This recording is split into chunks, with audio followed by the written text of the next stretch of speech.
हम लोग श्रीमद् भागवतम के दूसरे स्कंद के 5वें अध्याय के 21वें श्लोक को देख रहे हैं और आज दूसरा दिन है। तो बात ये आ रही है कि जो पूछा गया था यद यद सृष्टम इदम, इस जगत की सृष्टि कैसे होती है, कहाँ से होती है, कैसे होता है, बेसिकली कैसे होती है। तो उसका उत्तर यहाँ पे दिया जा रहा है कि भगवान कालम कर्म स्वभावम च, काल यानी कि गुणों का शोभक, कर्म जीवों का अदृष्ट और स्वभाव अर्थात उनकी विशिष्ट बद्ध प्रकृति। सब क्लियर है ना। मायेश यानी माया के ईश्वर भगवान श्री कृष्ण के द्वारा, वैसा यहां पे कह सकते हैं महाविष्णु के द्वारा, माया स्वया अपनी माया के द्वारा, यदृच्छया स्वतंत्रता पूर्वक, आत्मन प्राप्तम, आत्मन का अर्थ है आत्मनि प्राप्तम, प्राप्तम मतलब स्थित, ये तीनों चीजें भगवान महाविष्णु में स्थित थी या स्थित रहती हैं, ऐसे कह लीजिए। विभुषु अपने को बहुरूप में करने से, अपने को बहुरूप में करने से बेसिकली जीवों के रूप में विस्तार करने से, जीवों को विभिन्न शरीर देने के लिए उपाददे भगवान के द्वारा अंगीकृत की गई, स्वीकार करी गई, प्रकट करी गई, ऐसे पुनः प्रकट कर गई। ये प्रपाजित अर्थ लिए। जैसे कोई पत्नी सो रही है तो पति उसको जगाता है, तो अब पत्नी जग के फिर ना कुछ सेवा करने लग जाती है, ये बात है। एक भक्त को कुछ कंफ्यूजन था कि आप पहले बोल रहे थे कि प्रकृति के ऊपर, इसमें नहीं प्रधान की स्थिति पे भगवान जीवों और काल शक्ति का क्षोभ करते हैं, और अभी आप कह रहे हैं कि काल क्षोभक है। थोड़ा सा कंफ्यूजन था। देखिए, समझने का प्रयास कीजिए। क्षोभ भगवान अपनी दृष्टिपात के द्वारा करते हैं। गुणों में क्षोभ जीव नहीं करता है, गुणों में क्षोभ काल करता है। तो शायद अब स्पष्ट समझ में आ रहा होगा मैं क्या कह रहा हूं। गुणों में क्षोभ जीव नहीं करता है, वो काल करता है, काल शक्ति करती है। लेकिन अब क्या शब्द उपयोग करेंगे, जीवों को डाल देते हैं। डालने की संस्कृत क्या हो गया प्रपात बोलते ना इम्प्रेगनेट कर देते, तो वो शोभन ही कहा जाएगा। अब उसको कुछ भी आप कहिए, आप अब इंग्लिश तो हम नहीं बोल रहे हैं, हिंदी बोलेंगे तो शोभ ही कहा जाता है। उसमें डाल देते हैं जीवों को। लेकिन जीव प्रधान में विकार विकार कुछ नहीं लेके आ रहे हैं। और अगर सीधी बात समझ में आते हैं तो ऐसे कह सकते हैं, प्रकृति के गुणों में भगवान काल शक्ति के द्वारा क्षोभ करते हैं और जीवों को भी उसमें गर्भस्थ करते हैं। अगर और क्लियर समझ में आना, ज़्यादा कन्फ्यूजन नहीं है। शायद मैंने किसी लेक्चर में बोल दिया हो तो ऐसा उनको कन्फ्यूजन लग रहा हो, या फिर ऐसा मैंने बोला नहीं और सुन ली हो। तो ये ऐसे कह सकते हैं कि जीवों को प्रधान में गर्भस्थ कर देते हैं और उस प्रधान का क्षोभ करते हैं काल के द्वारा। अब तो बहुत स्पष्ट हो गया, अगर दिक्कत हो रही है उसे समझने में। उसके बाद महातत्व की सृष्टि होती है, उसके बाद अन्य विभिन्न शरीर आदि आते हैं, उसको जीवों को दे दिए जाते हैं। लेकिन अब आप ये बताइए कि जीवों का स्वभाव ना होता तो सबको अलग अलग शरीर नहीं मिलते, है कि नहीं। स्वभाव होना चाहिए, संस्कार होने चाहिए, तो उसके अनुसार शरीर मिल रहा है। और वह स्वभाव कैसे आया, कर्म। तो पिछला किया गया कर्म, यानी प्रलय के पूर्व जो उसकी स्थिति थी, जो हिसाब बकाया रह गया था, वही हिसाब बकाया को आगे बिजनेस आगे ले करके वो जो कर्मानुसार है और अपने स्वभाव अनुसार जीवों को विभिन्न शरीर प्रदान किए जाते हैं। अब मेरे ख्याल से सारा विज्ञान समझ में आ रहा होगा। जो पहली बार कुछ लोग पहली बार भी आए, उनको नहीं समझ में आ रहा है, तो वो आप उसके लिए आते रही तो समझ में आएगा, नहीं तो प्रधान मतलब मुख्य ही समझ में आएगा। देख रहे थे 12 साल रहे साधु की टोली, तब समझे कि बोली, है ना। मैंने कई बार बोला प्रधान मतलब गांव का प्रधान नहीं देखा था, कल सामने हुआ ना प्रधान, हाँ मुख्य प्रधान मतलब मुख्य। आज नहीं आए, आज सारा ज्ञान ले लिए, कल ना पूरा हो गया, अब ज्ञान देने के लिए चले गए। एक चीज मैं नोटिस आज कर रहा था, आप लोगों ने भी नोटिस किया हो, प्रभुपाद जी के प्रवचन सुनते हो तो प्रभुपाद जी थीम से कहीं अलग नहीं जाते, वही बात बोल रहे हैं। कुछ नई बात प्रभुपाद नहीं बोलते हैं, तुम शरीर नहीं हो, तुम देह आत्मा हो, ये। लेकिन वो उस श्लोक पे अगर वो बोलना है तो वही बोलते हैं। और आप सीक्वेंस सुनते जाएंगे तो बहुत अच्छा लगता है। तो कथा अच्छी लगेगी जब समझ में आएगी, या फिर अच्छा लगता हो शायद कुछ श्लोक अच्छा लगता हो, कुछ शब्द अच्छा लगता हो, लेकिन समझ में जब आएगी तो और अच्छी लगती है। तो उसके लिए सीक्वेंस में सुनना पड़ेगा। अब हम मैंने तो आप सभी लोग समझ रहे हैं, जो पहली बार आए उनके लिए आवश्यक है बस वो सुनने से पवित्रता आती है। यदि कीर्तनम यदि श्रवणम, सुनने से पवित्रता आती है।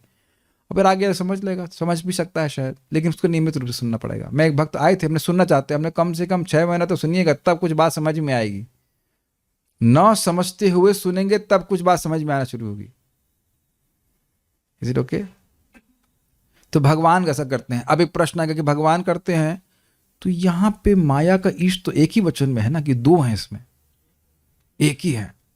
माया के ईश्वर एक ही है, और माया यहां पे सबकी ईश्वर है, सारे देवताओं को वही कंट्रोल कर रही है। तो माया के ईश्वर तो एक ही हुए। मैं उनको समझा रहा था भाई ईश्वर तो एक ही है, परम ईश्वर, परम मतलब उनसे परे कुछ भी नहीं है। तो ये परम ईश्वर माहेश कौन है? भगवान श्री कृष्ण है, अधोक्षज महाविष्णु, विष्णु नारायण राम कुछ भी कह लीजिए, भगवान को विष्णु तत्व है वो, और कोई देवता भगवान नहीं है। प्रैक्टिकल आपके सामने बात रखी गई है, हम अपने मन से नहीं कह रहे हैं। मैं स्पेशली उस भक्त को बोल रहा हूँ जो अभी आज हमसे मिले थे, आज भी हैं उस क्लास में, तो ये बात समझाना होगा। ऐसा नहीं कि हम अपने मन से कुछ किसी को भगवान कह दे रहे हैं। हम सबको मानते हैं लेकिन हम सबको भगवान नहीं मानते हैं, और हम इसलिए क्योंकि हम भागवत जानते हैं। भागवतम में भगवान श्री कृष्ण को ही भगवान कहा गया है, और वही प्रमाण है भगवत गीता भागवत। हमको उनकी बड़ी अच्छी बात लगी थी कि हम गीता मानते हैं। मैंने कहा अच्छा गीता मानते हैं, तो गीता में तो भगवान स्पष्ट कह रहे हैं कि मुझसे परे कुछ नहीं है। मैंने एक उनके साथ ड्रामा किया। हमने कहा ये नरसिंह देखो मैं ड्राई फ्रूट ऑफर करता हूँ। ऐसे मैंने डब्बा खोला बड़े प्रेम से, हमने कहा ये लीजिए इसमें से सेब खाइए। तो वो ढूंढ लगे इसमें सेब कहाँ है। वो तुरंत ढूंढे, पहले तुरंत बोले कि इसमें सेब कहाँ है। वो तो उसमें कुछ काजू थे, ये थे वो थे, ऐसे करके थे, ऊपर इसमें सेब कहाँ है। सेब तो सेब का आकार, सेब के स्वरूप और तटस्थ लक्षण जानते हैं ना आप, कि सेब कैसे दिखता है। इसमें तो सेब जैसा कुछ भी नहीं दिख रहा है। बड़े मैं जानबूझ करके प्रॉप यूज किया उनके सामने, ये इसमें तो सेब नहीं है। तो हमने कहा आपको पता है कि सेब क्या होता है, और ये नहीं पता होता है कि भगवान क्या, इसलिए सेब को तो आप ढूंढ रही हैं, तो इसमें तो सेब नहीं है, तो ड्राई फ्रूट है। तो सारे ड्राई फ्रूट को आप, किसी भी ड्राई फ्रूट को सेब मान सकते हैं कि हाँ किसी को मान लीजिए आप, काजू बादाम कुछ भी नाम लीजिए, वो सब सेब हैं। ऐसा नहीं बोल सकते हैं, है कि नहीं? ऐसा नहीं बोल सकते हैं। तो पता है कि सेब क्या है, पता है कि ड्राई फ्रूट का क्या है। कृष्ण तो परम रसमय फल है, बाकी किसी में कोई रस नहीं है। रस है तो भगवान कृष्ण में, रसो वाई सा बाकी सब ड्राई फ्रूट है। भाई सब ड्राई फ्रूट है, कृष्णा इज द ओनली रसमय फल। तो इसलिए कृष्ण के अलावा कोई भगवान, ईश्वर है परम कृष्ण। ये झगड़ा, ये परेशानी चलती ही रहती है। यही तो हमारे इस अध्याय का विषय है। क्या आपसे भी न, ब्रह्मा जी आपसे भी परे कोई व्यक्ति है? देव देव नमस्तु, सही तो बात चल रहा है। यत सृष्टम, किसने सृष्टि करी? तो ब्रह्मा जी स्वयं बोल रहे हैं कि भगवान ने करी, मैं नहीं हूं। ब्रह्मा जी बोले मायेशा, तो यानी उस माया के ईश्वर ने करी है, उसका नाम रख लिए हैं, अधोक्षज रख चुके हैं।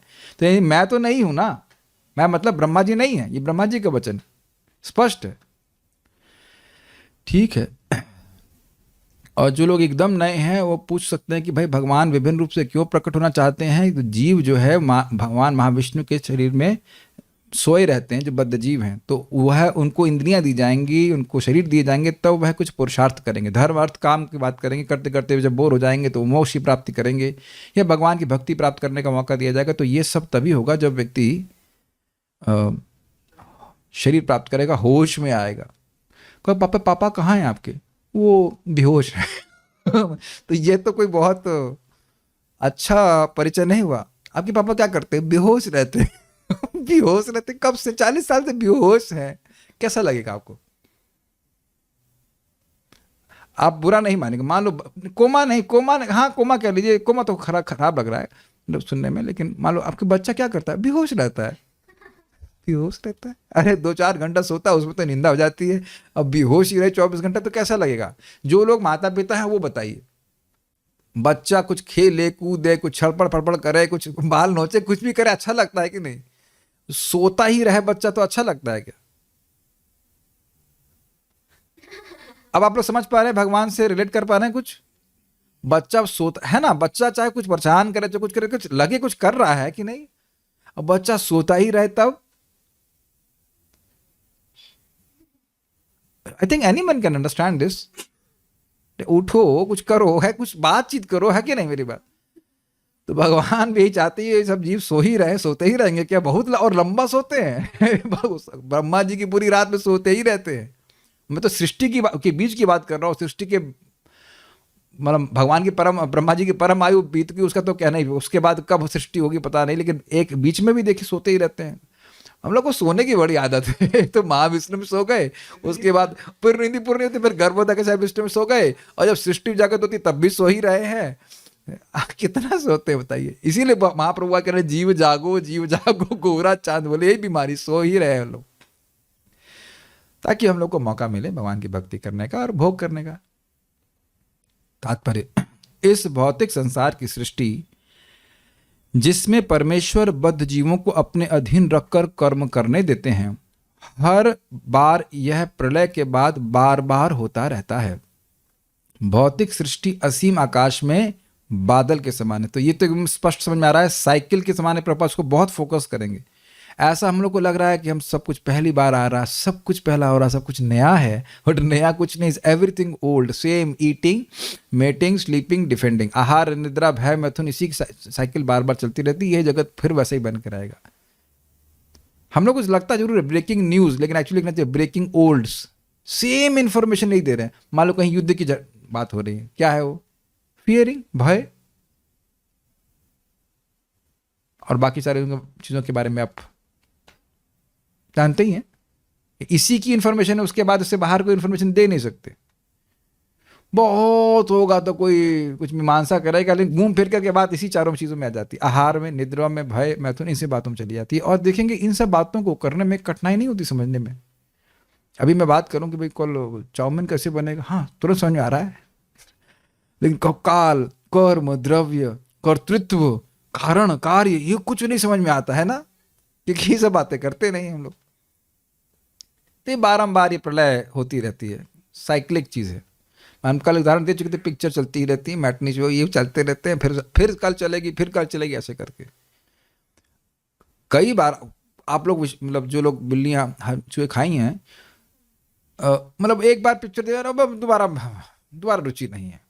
वही चीज़ तो देखना है। एटलीस्ट उस पिक्चर में दोबारा ज़्यादा रुचि नहीं होती है, जनरली स्पीकिंग। हो सकता है कोई बहुत रुचि हो तो बहुत बार देख ले, लेकिन अब सिनेमा हॉल में दोबारा हम नहीं जाएंगे। उससे बहुत होगा तो 2 बार देख लेगा, 3 बार देख लेगा। बहुत पगला होगा तो कोई 40 साल देखेगा, बाकी तो नहीं होता ना, बहुत होगा। लेकिन ये पिक्चर हमने कितनी बार देखी है, जिसकी हीरो हीरोइन हम ही है कि नहीं, उसका आप अंदाजा नहीं लगा सकते। अनादिकाल से फंसे, कभी चूहा हीरोइन बन रहा है, कभी चूही बन रहा है कि नहीं। What about that movie in which we were pigs, hogs and pigs कर रहे थे, मॉल खा रहे थे, ये सब मच्छर बन करके चिपकली सब बन करके आ गए। विश्वास नहीं होता हम लोग को। यही प्रभुपाद जी आज सुबह मैं सुन रहा था, कह रहा था लोग समझ नहीं पा रहे हैं, मैं भी नहीं समझ पा रहा हूं कि मानव जीवन कितनी दिव्य अवस्था को प्राप्त करने के लिए, जिसको बनाकर भगवान सुखी हो गए। तो बड़ा सुंदर बात है, बहुत कुछ कह सकते हैं, हम आगे बढ़ रहे हैं, लेकिन ये हमको अच्छा लग रहा है। भौतिक सृष्टि असीम आकाश में बादल के समान है। तो अब फोटो रखी गई आपके सामने, देख रहे ना कि इसकी कितनी महत्वपूर्ण सत्ता है। और कुछ व्याख्या करने की जरूरत है नहीं ना। ये एक ब्रह्मांड नहीं है महात्माओं, सारे ब्रह्मांड इस भौतिक प्रकृति के अंदर हैं। और आकाश, असीम आकाश कितना बड़ा है, वैकुंठ का, मतलब वैकुंठ जहां पे स्थित है। और उसमें आप स्पॉट कर लीजिए अपना घर, या जो 1 BHK 2 BHK कुछ। यही परम पूज्य राधानाथ महाराज बोल रहे थे, our problem is that we have taken this world too seriously. हमारे संग यही समस्या है कि इस जगत को हमने बहुत गंभीरता से ले रखा है। और आप ये देखते हैं कि इसके परिणाम क्या हो रहा है। ये समस्या सॉल्व करनी, प्राय हम लोग ऐसी भ्रुकुटी रहती है ऐसे करके, ये कैसे होगा, वो कैसे होगा, ये तो प्रॉब्लम है। और कभी आप कहेंगे कि मुझे बोर लग रहा है, तो बोरियत का क्या डेफिनेशन है? आज कोई प्रॉब्लम नहीं है अपेरेंटली। आपने देखा है कुछ हम लोग समस्या समाधान करने के अभ्यस्त हो गए हैं। आपका जॉब क्या है, आपका पोर्टफोलियो क्या है? Problem solver. चाहे वो गरीब हो, चाहे बीमार हो, चाहे कुछ समस्या सॉल्व करते रहता है। लेकिन मूल समस्या क्या है? मन मना भव मत भक्तो मदिया जिमाम नमस्कुरु, इसको कर लें बस तो सारी समस्या सॉल्व हो जाएगी। आज बड़ा सुंदर रिफ्लेक्शन मन में आया था, बड़ा सुंदर था। मैं जब भक्त लोग कर रहे थे, मैं भी डिस्टर्ब नहीं करना चाह रहा था, लेकिन अच्छा याद आ रहा है। We know the mind of God. हमें भगवान का मन में क्या चल रहा है वो पता है, और कोई जादू नहीं है, भगवत गीता के द्वारा मालूम चल रहा है। Is it not amazing? आपको पता है कि तेरे दिल की बात में जानो कहते ना सफोला और एकदम आ रहा है, लेकिन आपको स्पेक्युलेट नहीं करना है।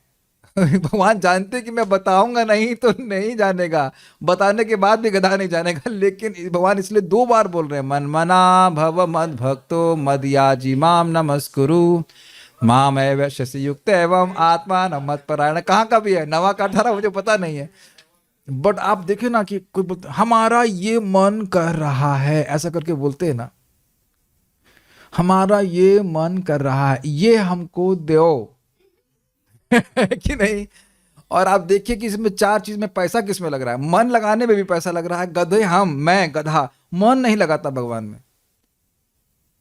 मैं अपनी बात करता हूं, मेरा एक क्षण के लिए भी अगर मन भोग में जा रहा है तो मैं बेवकूफ निकला कि नहीं? बोलो यस यस।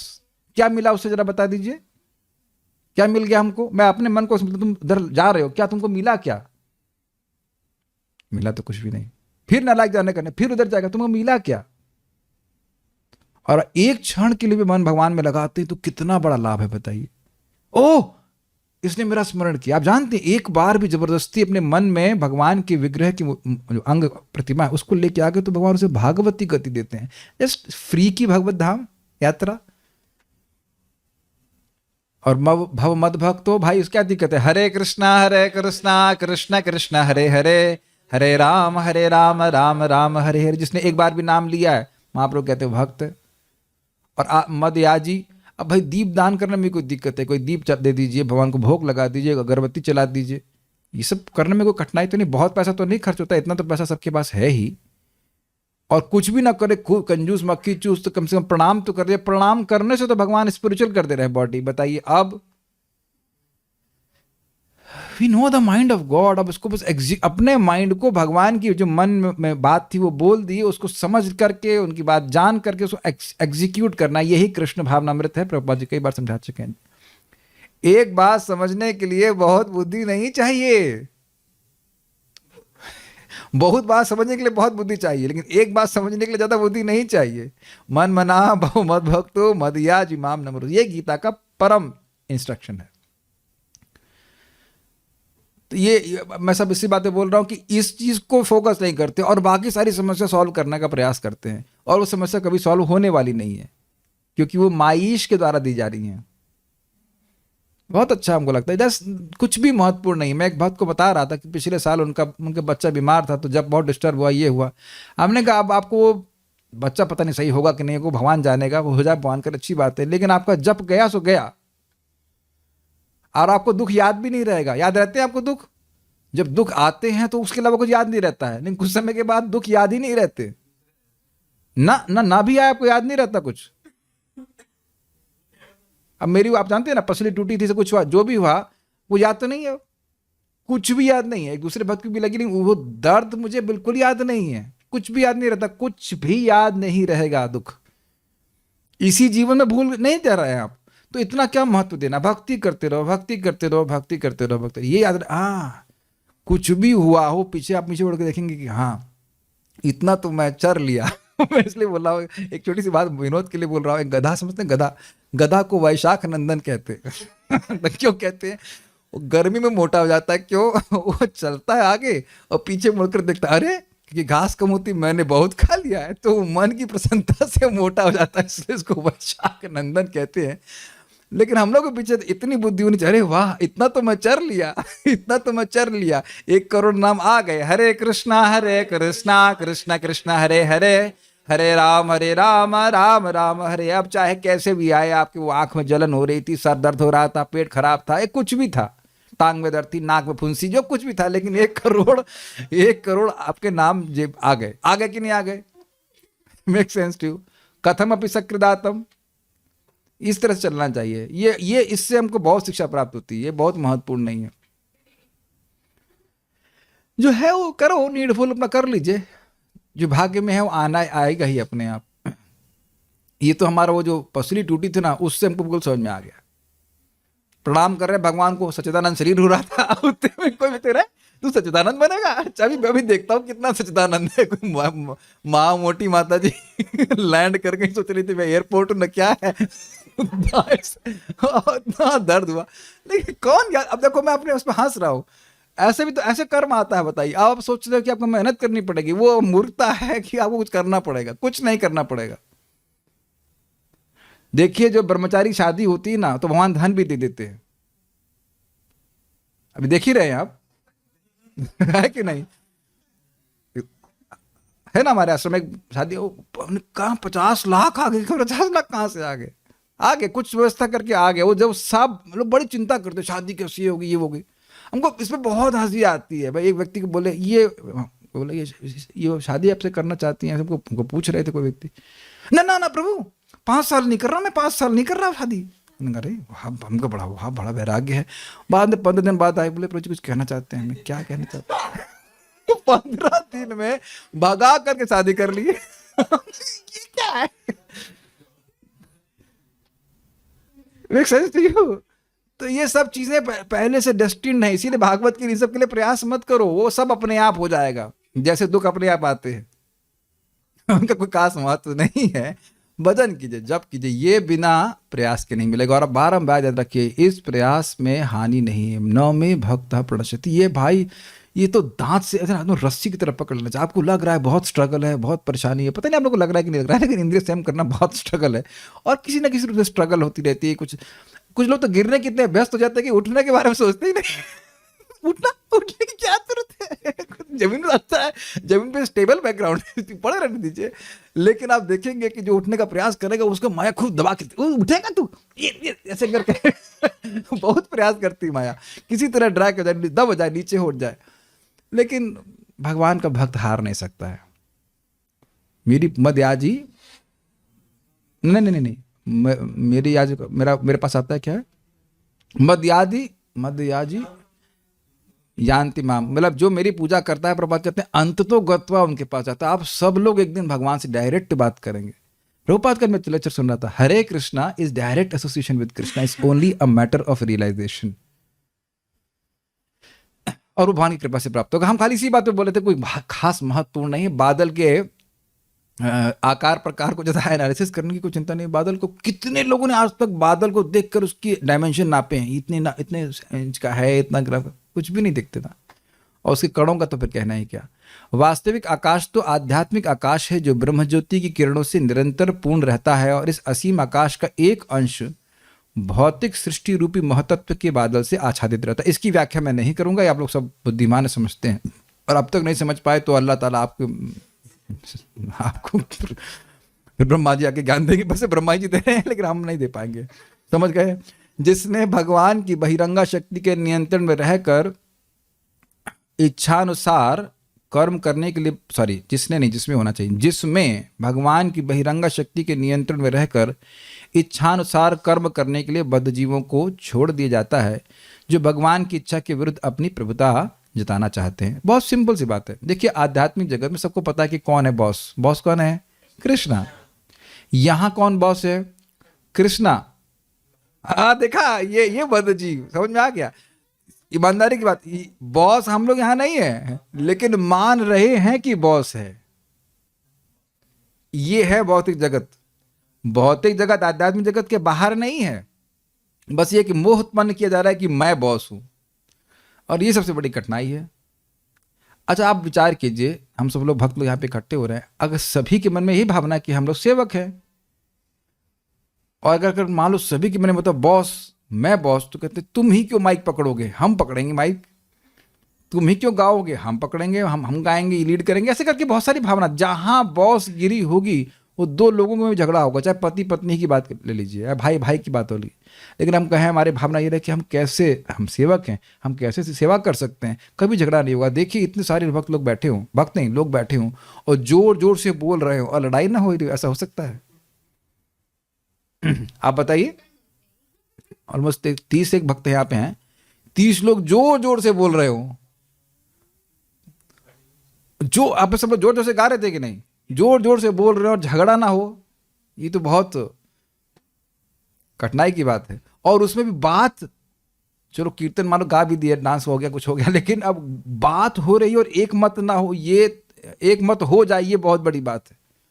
आप मानते हैं घरों में चार, आप लोग के ज्वाइंट फैमिली या कुछ भी के लिए 4-5 प्राणी से अधिक होता नहीं, उसमें भी मतामत अलग चलता है, ये ऐसा वो वैसा। लेकिन यहाँ सब लोग बोलते हैं मानते हैं, हाँ हाँ मानते हैं, ये बात हाँ हाँ मानते हैं। ये भी एक बहुत बड़ी उपलब्धि है ना, 1 घंटे तक सब लोग मान रहे हैं बात। कम से कम 1 घंटे के लिए ये कंक्लूजन, और ये बहुत बड़ी बात है। 2 लोग आपस में देखिए कलयुग में झगड़ा चलता रहेगा, बहुत बड़ी बात है ये। इधर जूम पे भी कोई तलवार नहीं निकाल रहा है, मतलब बहुत बड़ी बात है नॉट कि 1 घंटे हम सब लोग मान रहे हैं कि हाँ भाई ये प्रभुपाद जो बोल रहे हैं सब सही बात है। तो प्रभुता जताना चाहते हैं। अब इसमें बहुत मजेदार आपको बात बताऊं, हम लोग हमारे ब्रह्मचारी लोग भी क्या क्या मजाक करते हैं। हम लोग को याद है कृष्ण हॉल उस समय बहुत अच्छी अवस्था में नहीं था, देख वहाँ बैठा के तब खिलाते थे, तो सर्वर्स अपने स्टाइल से सर्विंग करते थे। वो सुनने के लिए पैदा नहीं हुए, सुनने के लिए आए नहीं, अपने साथ से सर्विंग करते थे। तो हम वज्रेणु प्रभु को बोले, तो प्रभु जी क्या करें, तो सुनते ही नहीं हम। बोले कि बद्ध जीव सुने तो फिर बद्ध जीव होगा क्यों, जब भगवान की नहीं सुन रहा तो तुम्हारी कैसे सुनेगा। जब वो भगवान की नहीं सुन रहा है तो तुम्हारी कैसे सुनेगा। यही प्रभुपाद जी बता रहे थे, कह रहे थे कि भाई बद्ध जीव means no man to Krishna. No man समझ रहे हैं, ये करो नहीं करूंगा, अच्छा ये तो कर लो, नहीं वो भी नहीं करूंगा, ये नहीं नहीं नहीं है ना, नहीं नहीं नहीं नहीं करूंगा। खाली यस मैन हो जाए तो भगवान सारा कुछ कर देंगे। और यहाँ आप देखेंगे कि बच्चा कुछ अगर ढीठ होता है तो क्या करता है, वो नो मैन रहता है, जो बोलेंगे उसका विपरीत करेगा, है कि नहीं। कुछ भी माता पिता बोलेंगे ढीठ नहीं मानेगा, पीट लीजिए कुछ कर लीजिए नहीं मानेगा। मैं भी ऐसा था, मतलब भक्ति करनी है तो अब ना, पिताजी चाहे कुछ भी बोले चाहे कुछ बोले, ना सुनना ही नहीं है, सुनना ही नहीं है, सुनना ही नहीं है। इस मामले में थोड़े से मैं ऑलमोस्ट अब मैं सुन लेता हूँ थोड़ा थोड़ा, इन द सेंस की प्रभुपाद जी की बात तो सुन ही रहे हैं, ऐसी बात नहीं कि नहीं सुन रहे हैं, लेकिन ऑब्वियसली अच्छा हुआ नहीं सुना ना।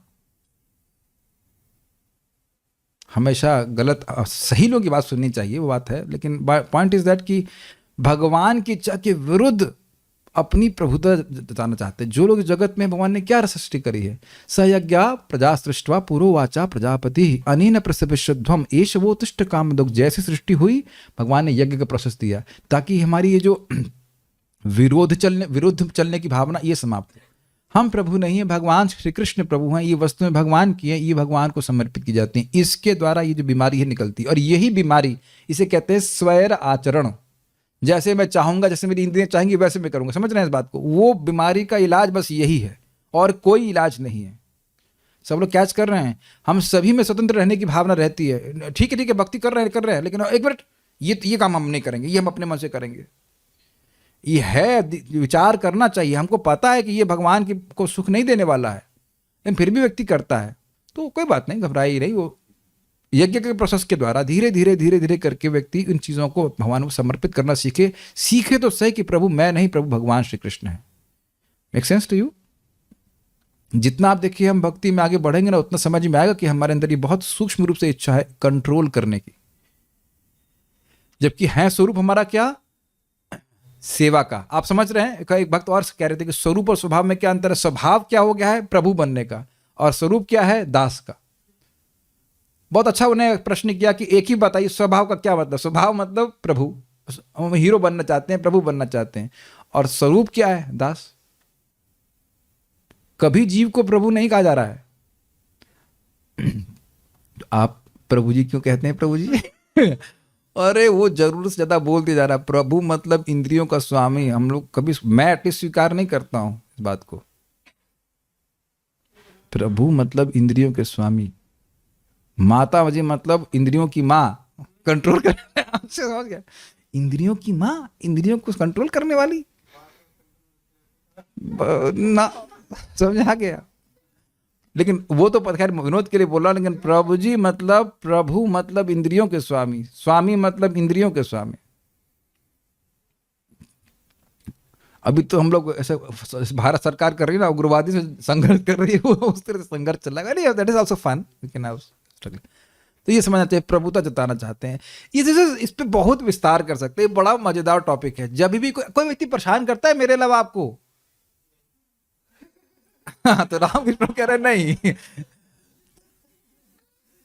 Just wait, just wait, just wait. मुझसे संतुष्ट नहीं हुए, परेशान होकर के ये और व्यवस्था बना रहे हैं बैंड बाजे के संग आएंगी उनको परेशान करने के लिए। तो अब आप समझिए कि ये जो परेशान करने की भावना है, उन्हें कोई शाप नहीं दे रहे, तो होता ही है। मतलब सूरजमुखी ज्वालामुखी, सूरजमुखी चंद्रमुखी सूरजमुखी ज्वालामुखी से होता ही रहता है, कोई नई बात नहीं है। तो अब वह क्यों दुख दे रहा है आपको, बताइए। अगर वो आपकी सेवा करना चाहता है, क्या वो दुख देगा? नहीं देगा।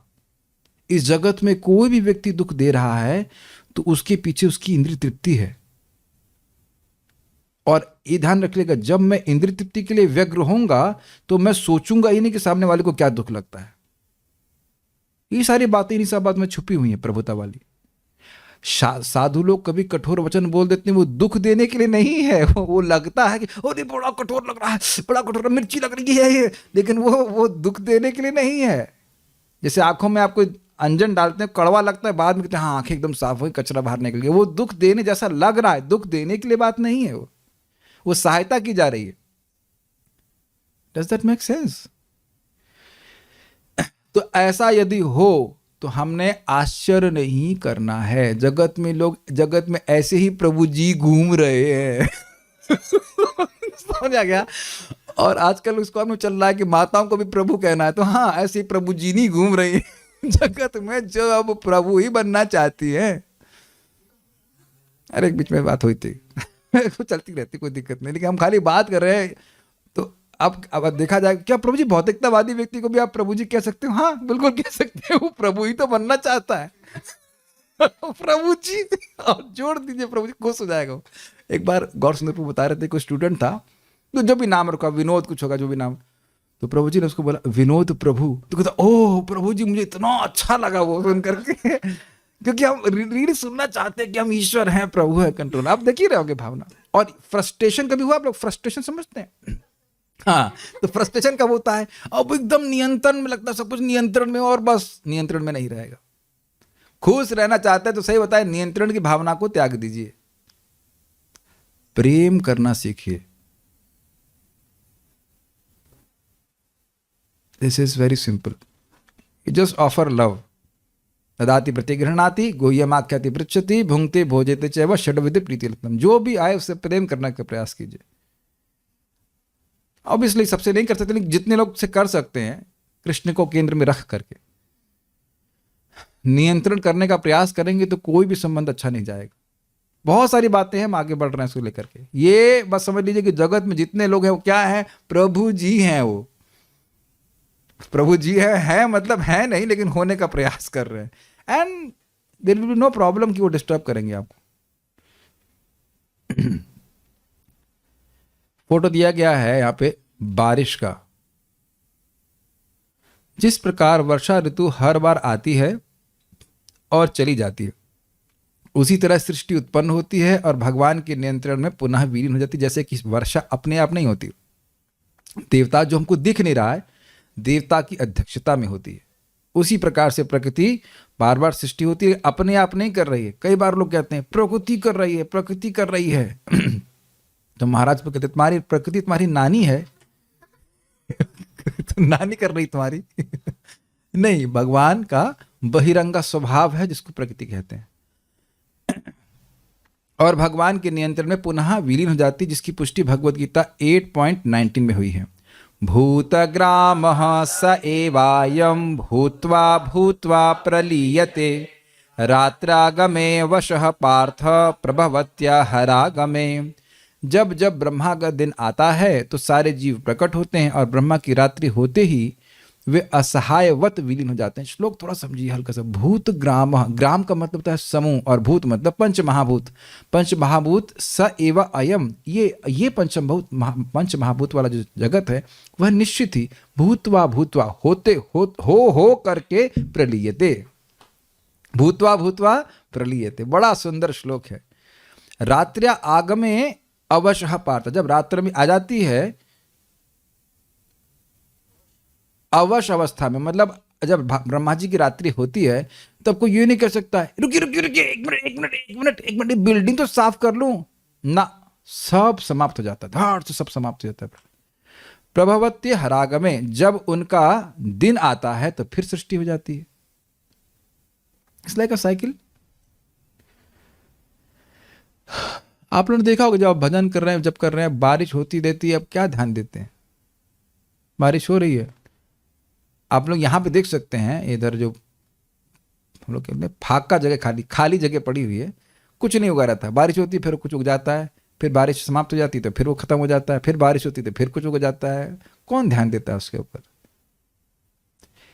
ये सब चीज़ें हमारे लिए सुनने के लिए बहुत आवश्यक है। आप देखते होंगे कि आपने देखा है कि बुद्धि में, स्पेशली मन की एक स्वभाव है कि वह जो सामने वस्तु, जो दृष्टि, उसको पकड़ लेता है बहुत ज़्यादा और उसको बहुत महत्वपूर्ण मानता है।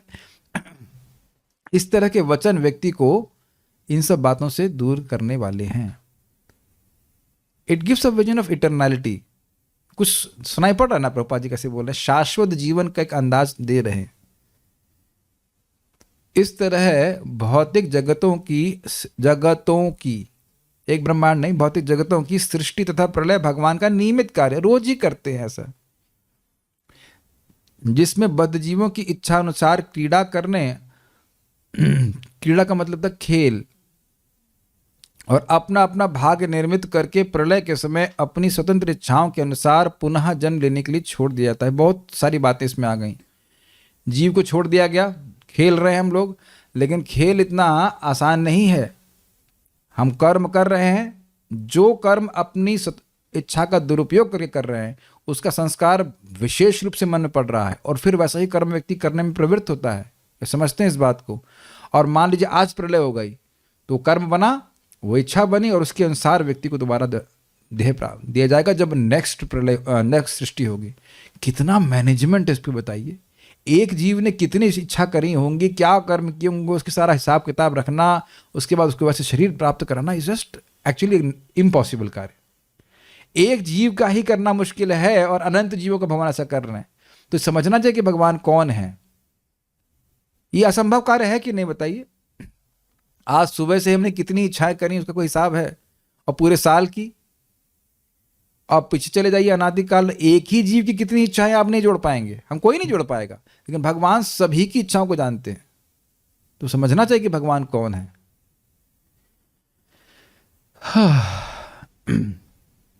इसीलिए, और ये चलता ही रहेगा, वैष्णवों का संग ना हो, ये व्यक्ति बात ना सुने, तो ये करता ही रहेगा, और अब कितने जन्मों तक करता रहेगा उसका कोई हिसाब किताब नहीं है।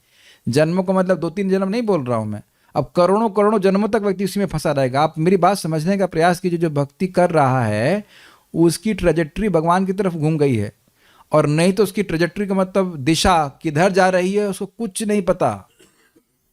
ये बात मेरे को बहुत अच्छी लग रही है, क्योंकि अब हमारे पास ऐसे लोग आते हैं, अगर ठीक ठाक लोग हैं तो आप चलो मान लो 2 महीने के लिए भी आया, जो भी लाइफ टाइम ऑफर है उसका, हम पूरा लाइफ के लिए आए हैं, ठीक है लाइफ टाइम, मालूम महीने के लिए आया, 10 दिन के लिए आया, 5 दिन के लिए आया, जो भी उसका लाइफ टाइम के साथ जो भी अंदाजा हो उसका, जो भी रहता हो, आया तो कम से कम हरि नाम तो करके जाए, कुछ भागवत सुन के जाए, प्रसाद खा के जाए, क्योंकि अब उसकी ट्रेजेक्ट्री भगवान की तरफ मुड़ गई, वो अगले जन्म में फिर से आएगा। अगर मान लो इस जन्म में फिर नहीं भी आया तो भाग्य होगा तो आ जाएगा, नहीं आएगा तो कोई बात नहीं।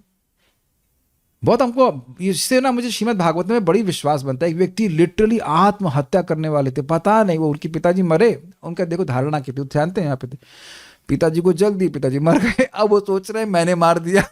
हमने कहा भाई पिताजी तो पानी जिंदगी भर से पी ही रहे थे ना, आपने तो पानी दिया, लेकिन उनका दिमाग घुमा हुआ था उसके, और हम आत्महत्या कर लेंगे, हम पिताजी को मारने वाले। हमने कहा नहीं कोई बात नहीं, पहले यहाँ आ जाओ, कुछ कथा सुनो, रहो भक्ति करके। अब वो खुश हैं, भक्ति कर रहे हैं। लिटरली से लगता है ना किसी को मौत के मुंह से निकाल लिया, और उस टाइम अगर वो मर गए होते, आत्महत्या की होते, प्रेत बने होते भी। इसीलिए ये प्रचार का कार्य सबसे महत्वपूर्ण है। अब किसी बेवकूफ को बात समझ में नहीं आती है, प्राय बेवकूफ को समझ में नहीं आती कितना बड़ा मौका दिया जा रहा है। क्यों मत पूछो क्यों दिया जा रहा है, लेकिन बस ये दिया जा रहा है हम सबको। और ये अपना भाग्य व्यक्ति समझता है, बार बार प्रभुपाद जी ग्रंथों को पढ़ करके देख, है कि नहीं, कब से फंसे हुए यहाँ इधर से उधर खेल कूद कर रहे, खेल रहे हैं। और खेलने का उदाहरण प्रभुपाद जी कैसे देते हैं बताओ? आप लोगों ने देखा होगा दिवाली में, नहीं घरौंदे का एग्जाम्पल है, लेकिन दिवाली में आपने देखा है लड़कियां बच्चियां वो मिट्टी के उनको बर्तन मिलते हैं, आप लोगों ने किया है खेल, और उनके पास इतनी क्षमता नहीं होती है कि वो अभी उनको हीट इस्तेमाल करने दिया जाए, तो उसी में कुछ पकाती रहती हैं। लड़कियों को बड़ा अच्छा लगता है, ये बना पका रही, वो पका, अपने मन में कुछ पका रही हैं, बस ये पक रहा है, वो पक रहा है। अच्छा तुमने खिचड़ी खा ली? हाँ मैंने खिचड़ी खा ली। मम्मी आप भी खाओ। देखा है आपने करते बच्चे। तो उसी प्रकार से हम लोग प्रभु है नहीं, लेकिन अब ये सब सिस्टम बना दे, इसमें नकली प्रभु बन के हम घूम रहे हैं। नकली प्रभु, कुछ हमारे कंट्रोल में नहीं है, लेकिन सब मान रहे हैं कि हमारे सब हमारे कंट्रोल में। इस तरह सृष्टि एक ऐतिहासिक तिथि से प्रारंभ होती है। आप डेट फिक्स कर सकते हो कि कब हुई ये आप कर सकते हैं। इस समय ब्रह्मा जी का 50वां साल चल रहा है, 51 चल रहा है, अच्छा जो भी हो, हम 50 51 जो भी रहा हो, तो आप पीछे जब काउंट कर सकते हैं कि सृष्टि कब हुई थी। ठीक है, सृष्टि तथा प्रलय का प्रक्रम अनादि है। ध्यान से सुनिएगा, सृष्टि तथा प्रलय का क्रम अनादि है। सृष्टि होती है, प्रलय होती है, सृष्टि होती है, प्रलय होती है। कब से हो रही है? अनादिकाल से। अर्थात इसकी उत्पत्ति पहल कब हुई इसका पता नहीं है। दो बात समझ रहे हैं, ये जो सृष्टि में हम बैठे हैं इसका आप बता सकते हो कि ये डेट है, लेकिन सृष्टि कब होना शुरू हुई ये नहीं बता सकते। इसीलिए काल को शाश्वत कहा जा रहा है। काल के प्रभाव में बार बार सृष्टि होती है, प्रलय होती है। ध्यान देना होगा, जब प्रलय हो जाएगी तब भी काल विद्यमान है, इसलिए काल शाश्वत कहा जाता है। क्योंकि आंशिक सृष्टि की ही अवधि कितना भाई? 864 करोड़, नहीं ज्यादा होना चाहिए। कितना करोड़ आ रहा है? अरब में जाना चाहिए। 8 अरब 64 करोड़ ऐसे कुछ हो रहा है। 864 करोड़, ठीक है, मेरी मैथ्स इस मामले में थोड़ी कमजोर थी। तो 864 करोड़ वर्ष है। आंशिक सृष्टि का मतलब क्या हुआ बताओ भाई? जहां तक मैं समझ, उसका मतलब हुआ ब्रह्मा जी का दिन और रात, जो फिगर दिया गया है ही ना, ब्रह्मा जी का 12 घंटे 24 घंटे की बात कर रहे हैं ब्रह्मा जी की, इसको आंशिक सृष्टि कहते हैं। जिसमें ब्रह्मांड का नाश नहीं होता है, ग्रहों का नाश होता है महरलोक तक। लेकिन वैदिक साहित्य में वर्णित सृष्टि का नियम यह है कि वह कुछ कुछ अंतरालों में सृजित होती है और भगवान की इच्छा से पुनः विनष्ट हो जाती है। सारी भौतिक सृष्टि या आध्यात्मिक सृष्टि भी भगवान की इच्छा की वैसी ही अभिव्यक्ति है जैसी अग्नि का प्रकाश था ऊष्मा, अग्नि की शक्ति की विभिन्न अभिव्यक्तियां। ये बहुत सुंदर है। अब देखिए, इसको समझने का प्रयास कीजिए। ये रोशनी का रूप दिख रहा है आपको ना, ज्वाला। इसमें हीट भी होती है। हीट का स्वरूप क्या है? हीट का है हीट, लेकिन हीट का स्वरूप निर्विशेष है। हीट का स्वरूप नहीं है ना हीट उसमें। और प्रकाश भी निर्विशेष है। तो प्रकाश और ऊष्मा इस फ्लेम के संग हमेशा विद्यमान रहती है कि नहीं? लेकिन वो निर्विशेष है कि नहीं? तो भगवान यहां पे यही बात अब आगे थीम आएगी कि भगवान इस जगत की सृष्टि करते हैं, वो जो गुण आदि हैं उनको आप स्वरूप नहीं समझ पाएंगे। इसीलिए भगवान कहते हैं मैं निर्विशेष रूप से इस जगत में व्याप्त हूं। जैसे मान लीजिए हीट, कहीं फ्लेम है, मान लो फ्लेम ना देख पा रहे हो, उसके लिए हीट ही आ रही है, ऐसा भी तो हो सकता है ना। तो आप अंदाजा लगा लेते कि फ्लेम है, उसका रूप है, सब कुछ है। फ्लेम यानी कि जो लौ है वह निराकार नहीं है, लेकिन उसका एक निराकार पक्ष है। कुछ ग्रहण कर रहे हैं। बहुत सुंदर उदाहरण प्रपात दे रहे हैं, ऊष्मा और प्रकाश। Is it? बहुत अच्छी बात ये थी। इसको एग्जाम्पल को लेके प्रपात आगे समझाएंगे कैसे निर्विशेष रूप से भगवान इस जगत में है। निर्विशेष मतलब निराकार रूप से व्याप्त हैं, ये कहने का अर्थ। इसको आप लोग अब आज शाम को समझ सकते हैं जब रात में जाएंगे। यदि आप हीटर चलाएंगे तो हीटर का रूप है, लेकिन जो ऊष्मा पूरे रूम में व्याप्त हो जाती है उसका कोई रूप नहीं है, और पूरे रूम में व्याप्त हो जाती है कि नहीं। सूर्य का एग्जाम्पल भी इसी प्रकार से आप ले सकते हैं। अतएव भगवान शक्ति के ऐसे विस्तार द्वारा ही निर्विशेष रूप में विद्यमान रहते हैं और संपूर्ण सृष्टि उनके निर्विशेष स्वरूप पर आश्रित है। अब तो बिल्कुल स्पष्ट समझ में आ गया, कोई कठिनाई नहीं ना। उनको ये पॉइंट वह प्रभुपाद जी के तात्पर्य का बड़ा सुंदर लगा था। शायद पहली बार इस बात को सुन रहे हैं ना। इस तरह से प्रभुपाद जी देखिए तात्पर्य में कितनी सारी बातें बोलते हैं, लेकिन हम शायद ध्यान नहीं दे पाते। एकदम विचित्र सी बात बोल रहे हैं ना, अमेजिंग है। तो भी वे अपने को ऐसी सृष्टि से पूर्ण रूप में पृथक रहते हैं। जैसे अब कहा जाए कि भाई लौ अग्नि है, सॉरी लौ जो अग्नि की ज्वाला पुंज है ये ऊष्मा है। नहीं, ऊष्मा नहीं है, लेकिन ऊष्मा को आप अलग नहीं कर सकते। अच्छा, ज्योतिर्पुंज जो है वो प्रकाश है। जैसे ही प्रकाश बोलूंगा तो निर्विशेष धारणा होगी, लेकिन ज्योतिपुंज बोलूंगा तो रूप की धारणा होगी। तो ज्योतिपुंज में प्रकाश है, लेकिन ज्योतिपुंज प्रकाश नहीं है। और आपको जैसे मैं पूछूं ज्योतिपुंज में प्रकाश कहां से शुरू हो रहा है, तो वह भी मुश्किल है। कहां से शुरू हो रहा है?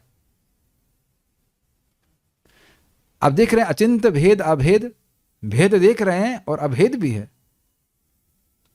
प्रकाश और ऊष्मा ज्योतिपुंज पे आश्रित हैं। ज्योतिपुंज जो है प्रकाश और ऊष्मा का कारण है।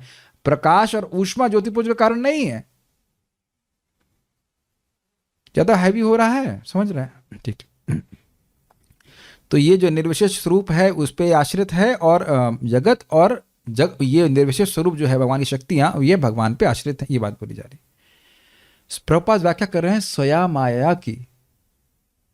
आपने सुना अपनी माया से, अपनी शक्ति से द्वारा। तो माया का स्वरूप इसलिए आपको समझ में नहीं आएगा, वो निर्विशेष स्वरूप है। प्रकृति के गुणों को आप नहीं समझ सकते, वो भगवान ऐसे कर रहे हैं। भगवान को समझ में आ रहा है, हमको नहीं समझ में आ रहा है। ठीक है, तो भी वे अपने को ऐसी सृष्टि से पूर्ण रूप से पृथक रखते हैं। समझ में आ गया अंतर? मैं इस अंतर को समझाने का प्रयास करता कि ज्वाला कैसे अलग है और ऊष्मा और प्रकाश अलग कैसे। अतएव किसी को यह नहीं सोचना चाहिए कि वे अपने निर्विशेष असीम विस्तार के कारण साकार रूप में विद्यमान नहीं होते। स्पष्ट है? सूर्य का एग्जाम्पल ले लीजिए, कितना उसका विस्तार है, लेकिन सूर्य की अपनी सत्ता है। उनका निर्विशेष विस्तार उनकी शक्ति की अभिव्यक्ति है। स्पष्ट है?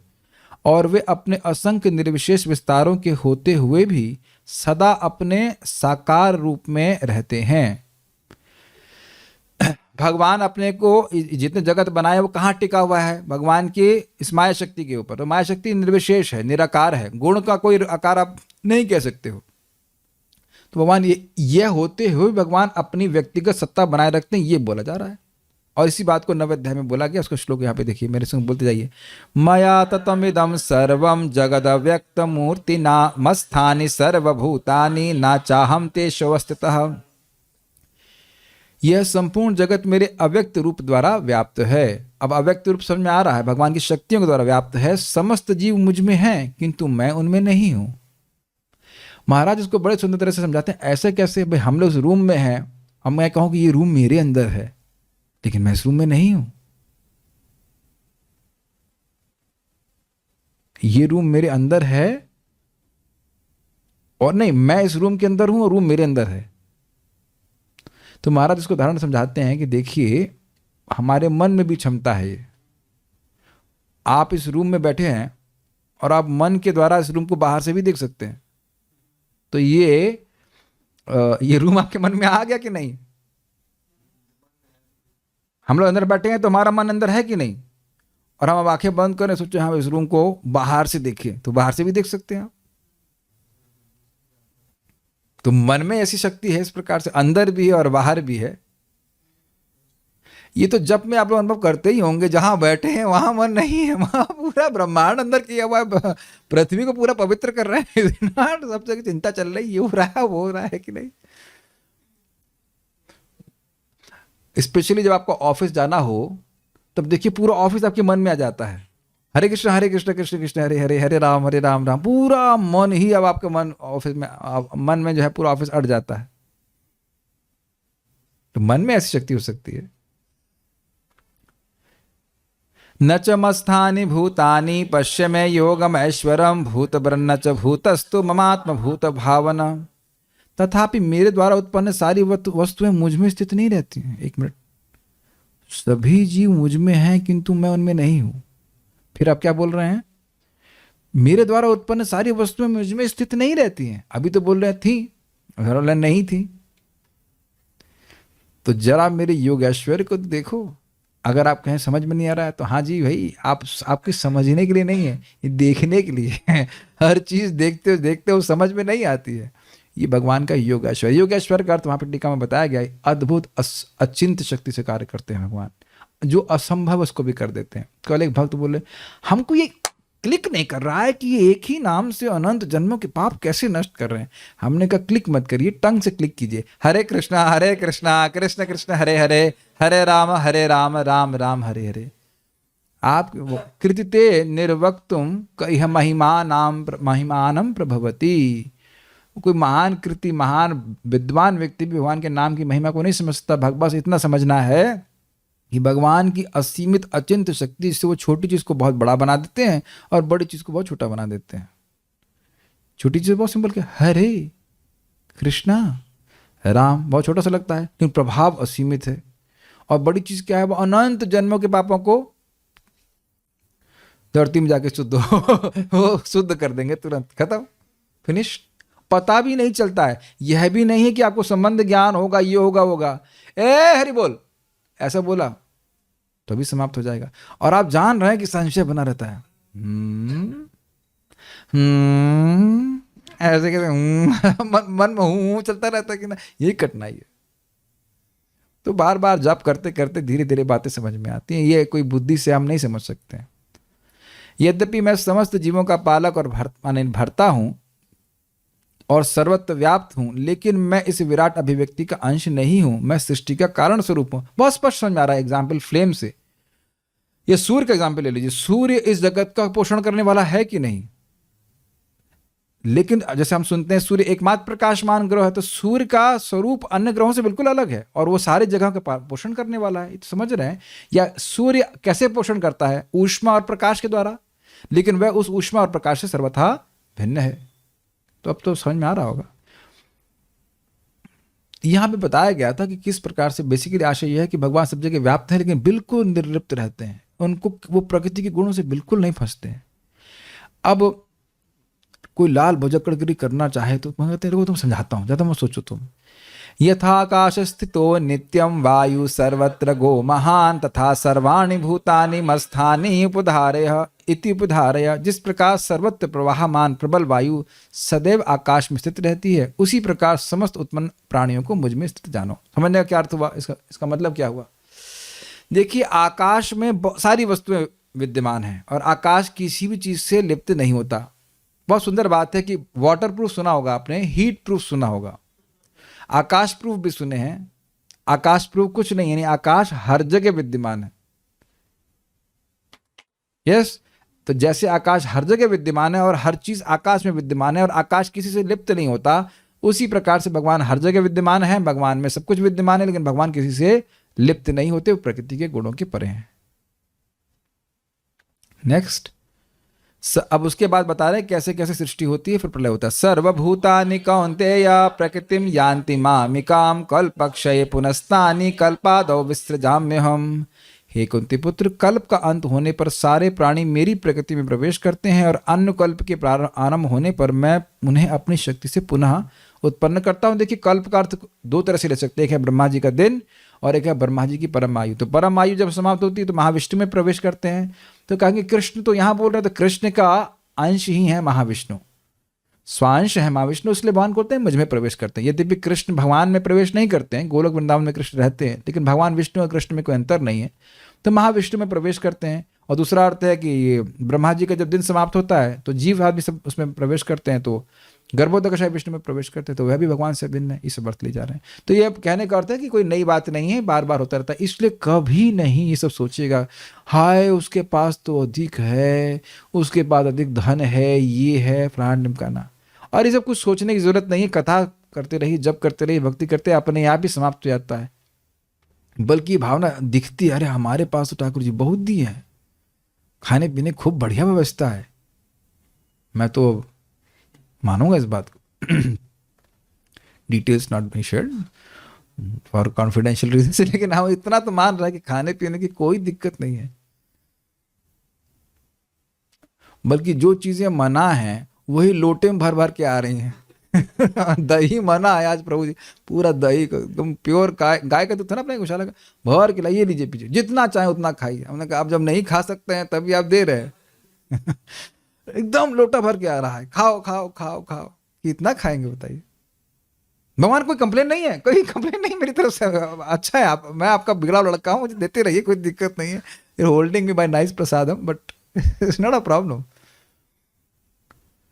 एक्चुअली हमने बहुत से गृहस्थों का इंटरव्यू लेके, खाने के लिए खर्चा होता, कहते नहीं प्रभु जी खाने में खर्चा नहीं होता है, दिखाने में खर्चा होता है। गलत तो नहीं कह रहे ना? और प्राय तो बहुत से लोग तो घी इस्तेमाल नहीं कर पाते हैं, "नहीं, ये है वो डायबिटीज हो जाएगी, क्या क्या परेशानी, खाने का कोई खर्चा नहीं होता, ये होगा वो होगा। और हम कई बार बोल चुके हैं, आप में से कितने लोग के घर में 35 लोग रोज गेस्ट के रूप में आते हैं? और आप लोग सब आते हो कि नहीं? कोई व्यक्ति कहता है कि अरे यहाँ सोफा नहीं है,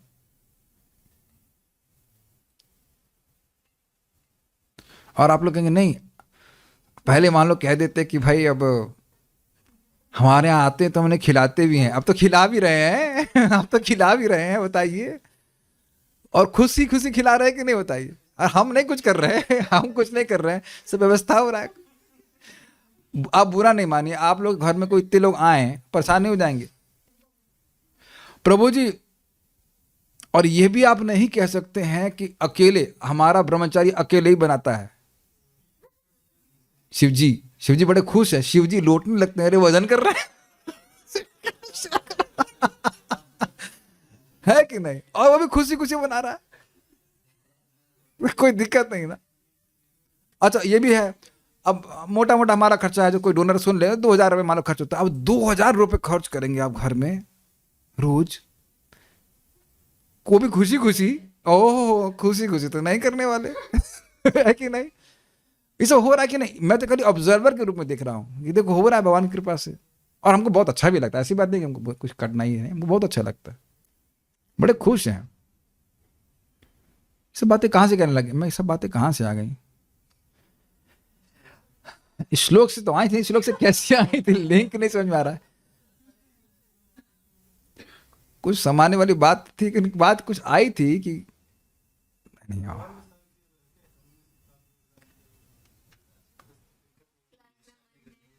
नहीं नहीं कुछ बात कहाँ से आ गई, नहीं भूल गया मैं कहाँ से बात आ गई। कुछ तो लिंक में बना के सोच के ही बोला था कि क्या बात है कि हाँ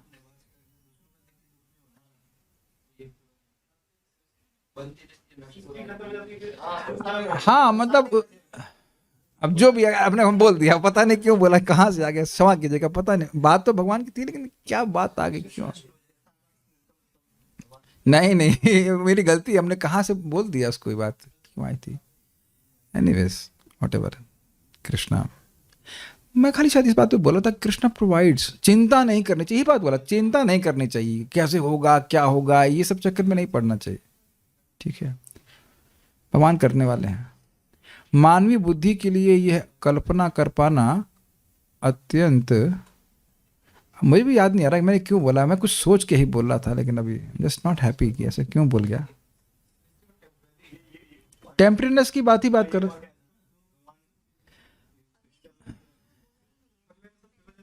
नहीं, मैं उन्हें अपनी शक्ति से पुनः उत्पन्न करता हूं, ये बात थी। उसके बाद ये सब बात कुछ खुलने लग गई थी बात। हाँ हाँ ये बात बोल रहा था, ये बात बोल रहा था कि भाई ये इस जगत में लोगों को कोई जलना नहीं चाहिए कि इसके पास ये है वो है, वो कोई सुखी नहीं है, ये कोई और कोई बहुत, यही बात तो बोल रहा था ना, इसीलिए वो दिखाने से बात आई थी, उसके बाद फिर वो खाने की बात आ गई तो ठीक ठीक, तो ये बात हो रही थी। हाँ मैं एक्चुअली ये बोल रहा था कि हमें संतुष्ट रहना चाहिए कि हमें भगवान की भक्ति करने को मिल रहा है। और आप देखेंगे जो लोग 16 माला जाप कर रहे हैं, अगर आप वाकई सुबह कर लो, आप एक्चुअली संतुष्टि का अनुभव करेंगे, बड़ा शक्तिशाली। और कुछ भी मरते रहिए करते रहिए, वो संतुष्टि नहीं मिलेगी। Is it not?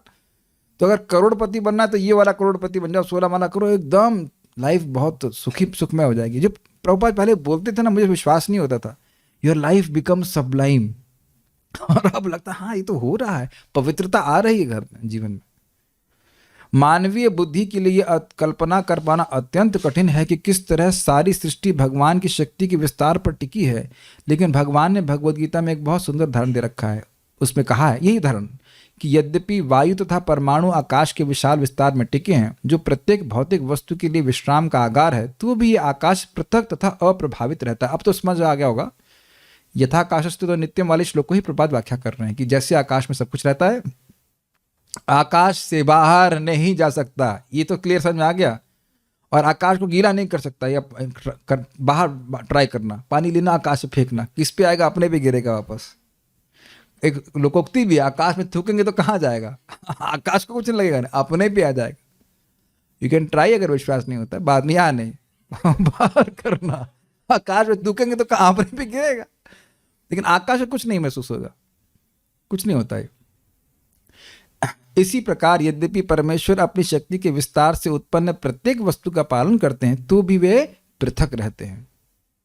ये एक बहुत अद्भुत गुण है। मैं फिर आपको ध्यान आकृष्ट करूंगा। देखिए, कोई लाल बोजक्कड़ बोले हाँ हम बूझ लिए, आप निरासक्त रहते हो वैसे ही जैसे आकाश निरासक्त रहता है। भगवान कहेंगे नहीं तुम बेटा अभी भी नहीं बूझे। क्यों नहीं बूझे? क्योंकि आकाश जड़ है, लेकिन मैं चेतन हूं, पालन कर रहा हूं और उसके बाद भी पृथक रहता हूं। ये बहुत डिफिकल्ट है। आप बताओ, किसी व्यक्ति की हर इच्छा, हर मतलब जो आवश्यकता है वह आप पूर्ण कर रहे हैं, यहाँ तक कि जिला भी रहे हैं, तो क्या उससे कुछ उम्मीद नहीं लगाएंगे? बताइए आप।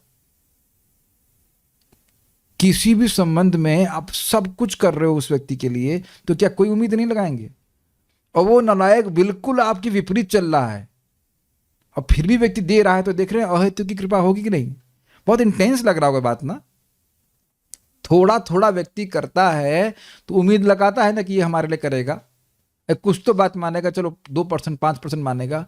और वो एकदम बात ना माने तो कोई करने वाला है? बताइए। आप लोग भी जॉब करते हैं, आप लोग बॉस की कहें हम बात ही नहीं मानेंगे, अरे एक बात तो कर दो, कम से कम C++ का C तो टाइप करो। नहीं C नहीं, हम Z टाइप करेंगे।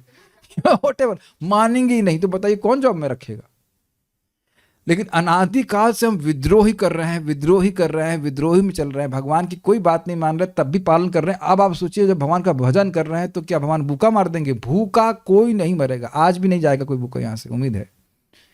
भूखा कोई नहीं मरेगा। लोग चिंता करते हैं कैसे चलेगा, कैसे चलेगा। अब देखो भाई, माँ के घर में तो बचा लिए, आज तक तो खिला दिया। अब एक भक्त है, वो मोटे हैं, तो वो चिंता कर रहे हैं कि अब ये नहीं होगा, वो नहीं होगा, तो हम जिएंगे कैसे? तो इतना तो वजन है ना कि कुछ कम होगा। अगर मानो भगवान नहीं खिलाएंगे, बताओ। शर्म आनी चाहिए। मोटे हो तो भूखे तो नहीं मरोगे ना, कुछ कम होगा, कुछ कम ही होगा ना। मैं खाली मजाक के लिए बोला, प्लीज बुरा नहीं मानिएगा। हम खाली कह रहे हैं कोई नहीं होता। जैसे मैं, देखिए मैं सीधे बोला, मेरी माँ को बड़ी चिंता थी, मैं चली जाऊंगी तुम्हारे लिए कौन बनाएगा? आ ही रहा है कि नहीं?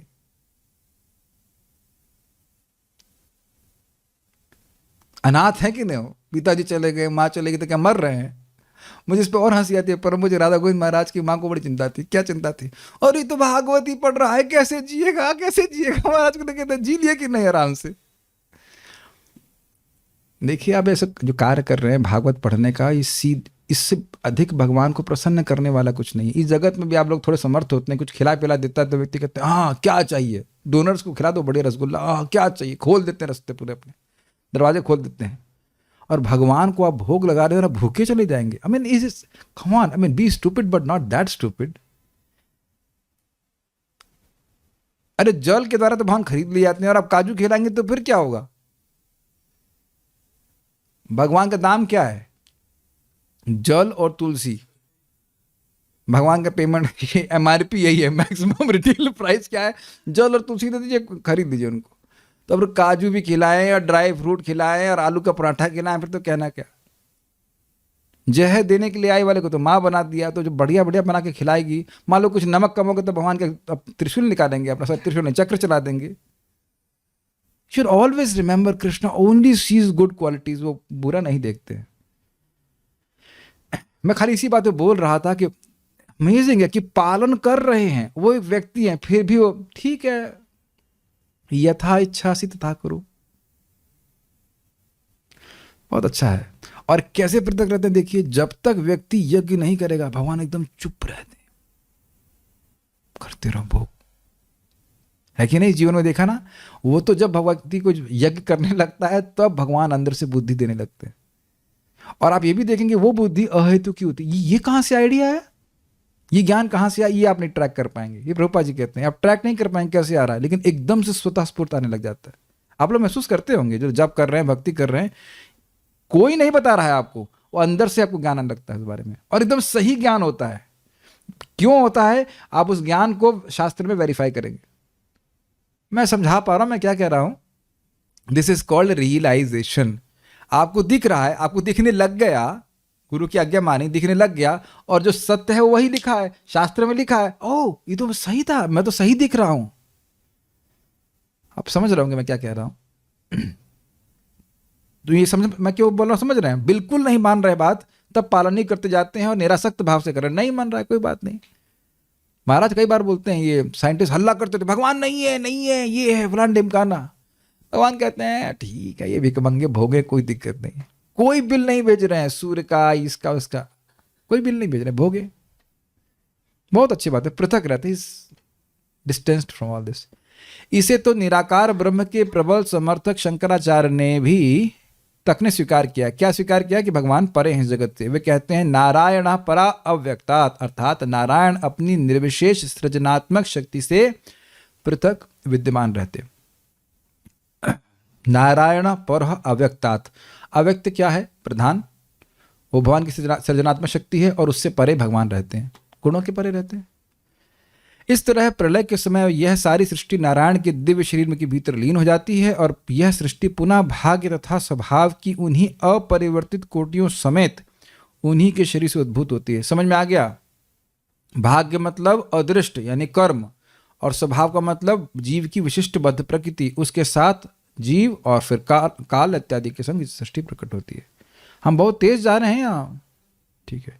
सारे जीव भगवान के अंश होने के कारण कभी कभी आत्मा के रूप में वर्णित होते हैं जो आध्यात्मिक संरचना में एक से हैं। इसका अर्थ भी समझ लीजिए, हम सभी लोग सच्चिदानंद हैं, स्वरूपतः सच्चिदानंद हैं। चूंकि ऐसे जीव भौतिक सृष्टि के प्रति पूरी आसक्ति के साथ आकृष्ट होते रहते हैं, अतः वे भगवान से भिन्न होते हैं। ये भी स्पष्ट है, यद्यपि जीव सच्चिदानंद है लेकिन तटस्थ शक्ति होने के कारण भगवान के प्रति आसक्त रहता है। सॉरी, क्षमा कीजिएगा, भौतिक प्रकृति के प्रति आसक्त हो सकता है। माइनम पुरुषम शब्द की व्याख्या इसी प्रकार से की गई थी पिछले श्लोकों में। तो ये समझ में आ गया होगा सबको कि किस प्रकार से भगवान इस जगत की सृष्टि करते हैं। और ये था क्या था, यतः सृष्टम, जो प्रश्न नारद जी ने किया था उसका उत्तर है। बड़ा स्पष्ट समझ में आ गया होगा। कोई प्रश्न देख लेता हूं मैं।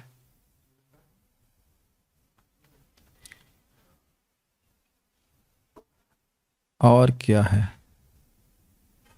कोई प्रश्न नहीं है, ठीक है। तो इसका मतलब कि सबको समझ में आ गया है, तो ये अच्छी ही बात है। यहाँ रुकते हैं। श्रीमद् भागवतम की जय, श्रील प्रभुपाद की जय, निताई गौर प्रेमानंदे।